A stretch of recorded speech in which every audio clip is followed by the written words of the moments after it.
जैसा कि आप स्क्रीन पर देख सकते हैं, पाकिस्तान से लगातार खबरें निकलकर सामने आ रही है कि पाकिस्तानी वायुसेना के प्लेन लगातार जो पश्चिमी पाकिस्तान है यानी कि बलूचिस्तान का एरिया, खैबर पख्तूनख्वा का एरिया, इसके अलावा कराची वाला एरिया, वहां से उड़ान भर रहे हैं और जो भारतीय सीमा है पाकिस्तान के साथ लगी हुई उसके पास जो उनके एयरबेस हैं वहां पर उतर रहे हैं। और बताया जा रहा है कि इन प्लेन्स के अंदर हैवी मिलिट्री इक्विपमेंट्स हैं। इसके अलावा पाकिस्तानी वायुसेना के लड़ाकू विमान भी लगातार भारतीय सीमा के पास तैनात किए जा रहे हैं। इतना ही नहीं, पाकिस्तान की तीनों सेनाएं इस समय भारतीय सीमा के पास पूरा बिल्डअप कर रही हैं और अपने जितने भी मिलिट्री एसेट हैं, खासकर कि बलूचिस्तान में जो तैनाती करी है पिछले 2 सालों में, उसे हटाकर भारतीय सीमा के पास तैनात किया जा रहा है। क्यों?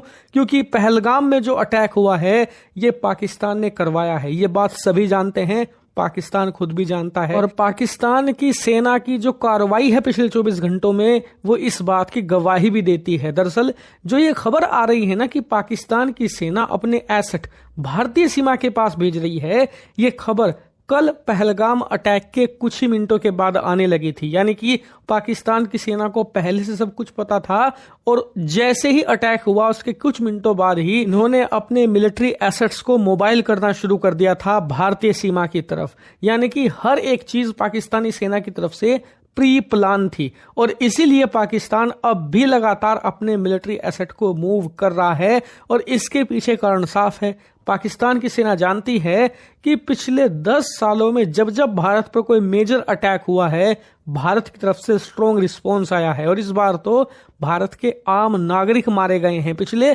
कई दशकों में पहली बार हुआ है जब इतनी बड़ी संख्या में भारतीय नागरिक पाकिस्तान के टेररिस्ट अटैक में मारे गए हैं। भारत इसका रिस्पॉन्स तो बहुत ही तगड़ा देगा, ये बात निश्चित है। इसीलिए डैमेज कंट्रोल करने की कोशिश हो रही है। पाकिस्तान के लोगों को ये भरोसा दिलाने की कोशिश हो रही है कि आप डरिए मत, भारत अगर अटैक करेगा तो हम बचाने की कोशिश करेंगे। क्योंकि पाकिस्तान की जनता में भी खौफ है और इसका कारण है बालाकोट एयर स्ट्राइक।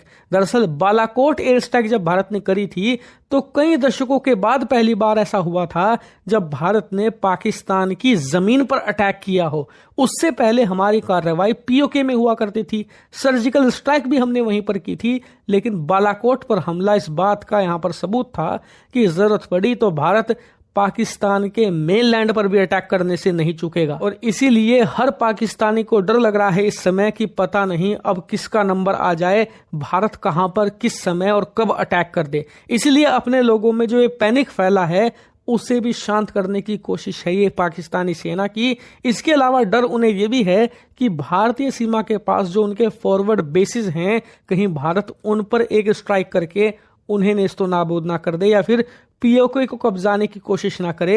इन सभी चीजों को देखते हुए वो अपनी पूरी ताकत झोंक रहे हैं भारतीय सीमा के पास। लेकिन फिलहाल भारत क्या रुख अपनाएगा, क्या डिप्लोमेटिक एक्शन होगा या डिप्लोमेटिक के साथ मिलिट्री एक्शन भी भारत लेगा, ये आने वाले कुछ घंटे हमें बताएंगे। लेकिन ये बात तय है कि भारत हर हाल में बदला लेकर रहेगा, उससे पीछे नहीं हटने वाला।